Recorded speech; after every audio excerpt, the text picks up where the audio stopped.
Laurent Bolaton, c'est vous qui allez commencer. Donc, comme vous en êtes à votre deuxième présentation, je rappelle brièvement que vous dirigez des missions de recherche sur les poissons migrateurs à l'AFB depuis 2013, dans le cadre d'un pôle qui rassemble des personnels de l'AFB, de l'INRA, d'Agrocampus Ouest et de l'Université de Pau. Pardonnez-moi. Et vous allez aujourd'hui attirer notre attention sur une partie finalement peu connue de la vie des espèces migratrices, décidément, celle qui se déroule en mer et dans une moindre mesure dans les estuaires. Donc vous allez nous présenter vos travaux qui rassemblent les données de 42 campagnes réalisées sur toutes les façades de France métropolitaine. C'est à vous, nous vous écoutons. Bien, merci. Donc je vous présente un travail qui est fait avec de nombreux collègues. Ça rentrait pas sur la diapo, donc et puis je vais pas vous les citer parce que je risque d'en oublier un certain nombre. Donc voilà, c'est un travail à beaucoup. Donc le contexte vient juste d'être dit. Hein, c'est la phase marine des amphialins qui reste relativement inconnue. Et on peut se poser la question, est-ce que c'est du fait que c'est des espèces rares finalement à l'échelle de la mer? Donc je vous ai mis là, j'ai essayé de faire un petit travail pour essayer de comparer l'abondance d'un certain nombre de migrateurs, en tout cas ceux pour lesquels on avait des données un peu quantitatives au niveau national, avec des espèces un peu classiques de mer. Alors SSB, ça veut dire la biomasse de géniteur, hein, c'est une abréviation assez commune en halieutique. Donc vous voyez là, bien sûr, par rapport aux anchois et aux merlus, on en est très très loin. Voilà, ça se compte en milliards là, ces espèces-là dans le golfe de Gascogne. Donc les géniteurs de ces espèces-là.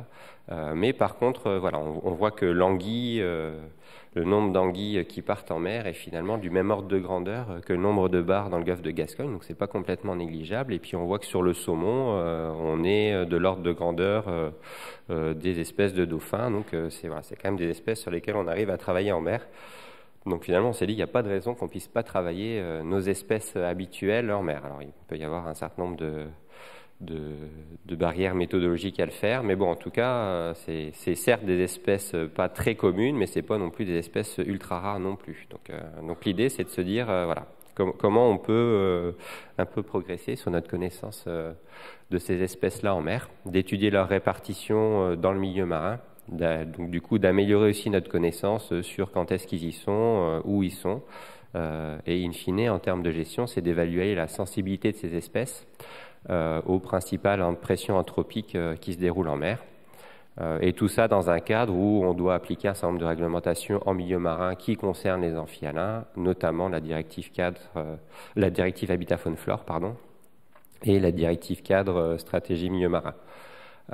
Et puis, plus globalement, l'idée est d'apporter des éléments d'aide à la décision de la gestion des habitats marins, notamment dans le cadre des aires marines protégées des sites Natura 2000.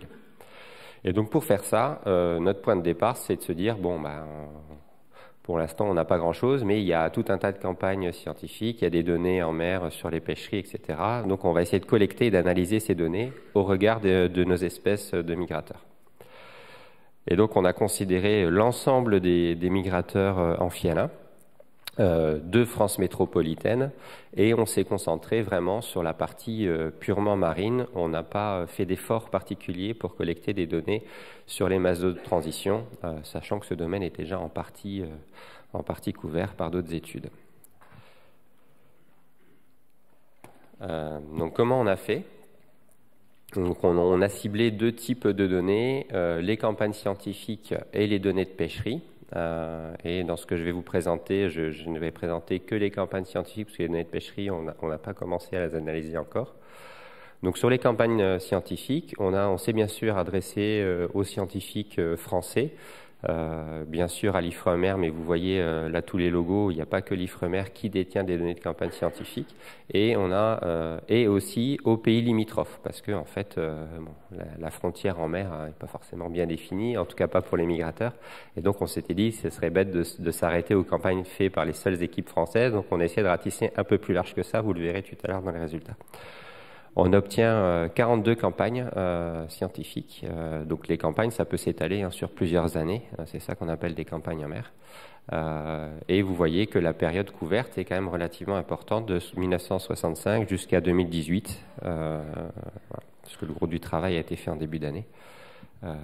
Voilà. Alors bien sûr, en 1965, on a moins de données que 2018, hein, mais on en a quand même quelques-unes. En termes de couverture du milieu marin, on a été sur le côtier, mais aussi sur le hauturier, donc un peu plus loin en mer, et on a fait tous les compartiments de la mer, donc du benthique jusqu'au pélagique. Et on ne s'est pas censuré sur les filets utilisés. Il y a différents engins qui sont utilisés. Vous les voyez là, essentiellement des chaluts de fond pélagiques à perche. Quand on cumule toutes ces campagnes, finalement, on a des données un peu toute l'année en mer. Donc ça, c'est pour les campagnes scientifiques. Pour les campagnes de pêcherie, on a trois sources principales. Les déclarations de capture des pêcheurs professionnels. Donc ça, c'est les acronymes, là, SACAPT, il manque un P, et SACROISE, qui sont les bases de données nationales de déclaration de capture des marins pêcheurs. Les données sur les ventes, donc ça, c'est OBSVent, et les données sur les observateurs embarqués sur les bateaux, et donc ça, c'est le programme OSPER. Donc, comme je vous l'ai dit il y a quelques instants, on n'a pas encore traité ces données-là. Donc, vous n'aurez rien là-dessus aujourd'hui, mais ça arrivera peut-être dans les mois ou années à venir. Donc les campagnes scientifiques, vous avez ici la carte qui montre l'ensemble des données qu'on a pu recueillir.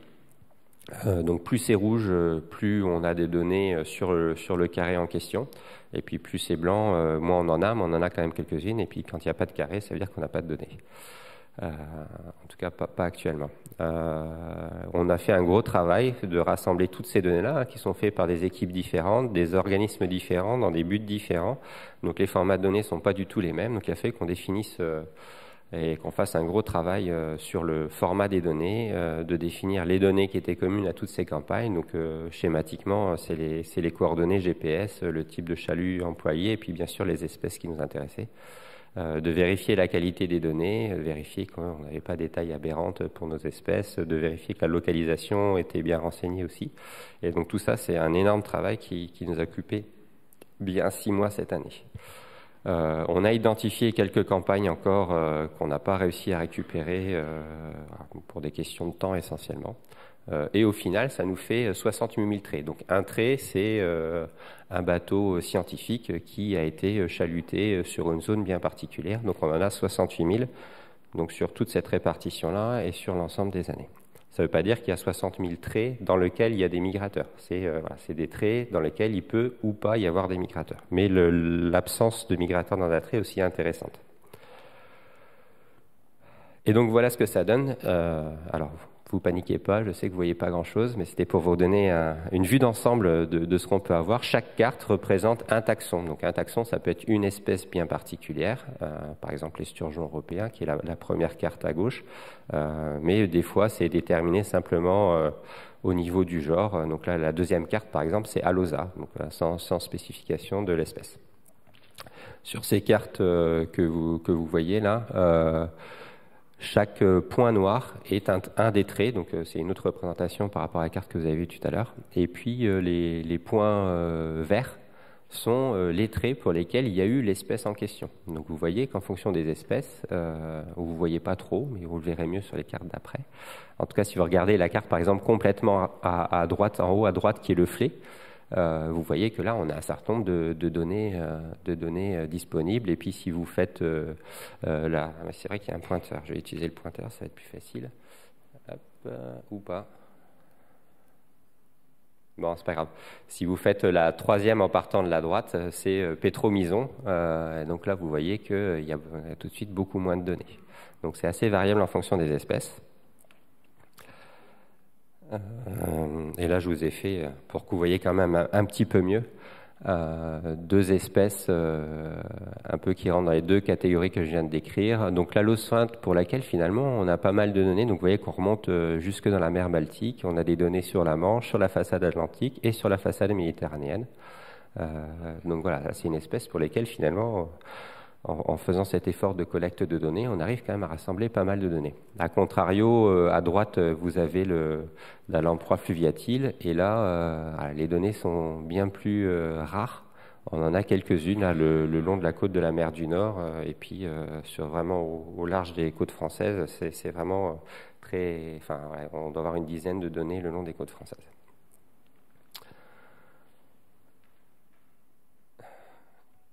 Et donc, on en est à peu près à ce stade-là, c'est-à-dire qu'on a collecté ces données-là, et donc l'étape suivante, c'est de les analyser, ce qui est un travail qu'on n'a pas encore fait, parce qu'on a commencé ce projet-là en début d'année. L'idée, c'est d'arriver à ce genre d'exploitation, ça c'est ce que les collègues chez nous souhaiteraient avoir par aire marine protégée, l'ensemble des données qu'on peut avoir sur une zone donnée. Ce qui permettra d'affiner un peu le diagnostic sur ces aires marines et de voir les mesures de gestion possibles en fonction des zones. Donc alors encore une fois, les points noirs, c'est les points sur lesquels on a un trait scientifique qui a été fait. Donc partout c'est blanc, ça veut dire qu'on n'a pas d'infos. Ça ne veut pas dire que l'espèce n'est pas présente, c'est juste il n'y a pas de campagne scientifique qui a été faite. Et puis après, vous voyez les différents petits symboles qui montrent la présence de telle ou telle espèce dans la zone qu'on a regardée. Voilà. Et vous voyez là, sur l'estuaire de la Gironde, c'est tout blanc. C'est ce que je vous disais tout à l'heure. On n'a pas fait d'effort particulier pour aller chercher des données en estuaire. Donc c'est pour ça que c'est un peu blanc. Ça veut pas dire là encore qu'il n'y a pas de. Là, ça veut pas dire qu'il y a pas de données, pardon. C'est simplement on n'a pas été les chercher. Alors qu'est-ce qu'on va faire? Donc là, on va attaquer la phase d'analyse de toutes ces données. Donc vous voyez que c'est assez disparate en fonction des espèces. Il y a des espèces où vraiment on a 10 données, donc on ne fera pas plus que montrer l'emplacement des 10 données qu'on peut avoir. Par contre, il y a certaines espèces où on a un peu plus de données. Donc là, on va pouvoir commencer à faire un peu de traitement statistique. Un des principaux biais qu'on va avoir, c'est ce qui relève de la vraie ou de la fausse absence. Quand on fait une campagne scientifique avec un engin bien particulier, cet engin est susceptible ou pas de capturer notre espèce. Si la maille du filet est trop grande pour capturer, par exemple, une lamproie fluviatile, il y a peu de chances qu'on l'ait dans le filet. Ça peut expliquer, par exemple, pourquoi on n'a pas du tout ces espèces-là dans notre jeu de données. Et donc l'idée avec ces données, donc pour les espèces pour lesquelles on a suffisamment de données, c'est d'essayer de commencer à mieux comprendre leur distribution en mer, à quel moment ils sont, où. Et l'idée après, c'est de faire la même chose avec les données de pêcherie, donc de collecter ces données et de les analyser aussi, ce qui apportera sans doute un éclairage assez complémentaire à ce qu'on peut avoir, même si les données de pêcherie sont souvent bien moins localisées précisément. Des fois, on a des grands caractères statistiques, donc c'est plus compliqué à interpréter géographiquement, mais ça fait une quantité de données bien plus importante. Donc là, on a un peu interrompu notre travail parce que la personne qu'on avait recrutée a eu la chance de trouver du travail, un vrai travail en CDI.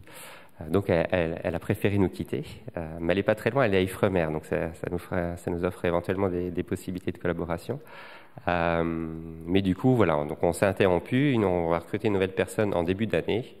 On a étendu un peu la durée du programme, puisque finalement on a récupéré bien plus de campagnes que prévu, parce qu'au départ, quand on demandait aux collègues d'Ifremer en particulier, mais aux autres, est-ce que vous avez des données sur les amphibiens en mer? La réponse était non. Vous voyez que quand même il y en a. Donc du coup, on va travailler encore au moins 2 ans sur le sujet. On a déjà identifié des possibilités d'amélioration dans les collectes des données existantes. Ça, c'est un peu les pistes qu'on peut avoir. Peut-être qu'à moindre coût, on pourrait quand même un peu mieux renseigner les espèces, notamment descendre au niveau de l'espèce et pas rester parfois au niveau du genre.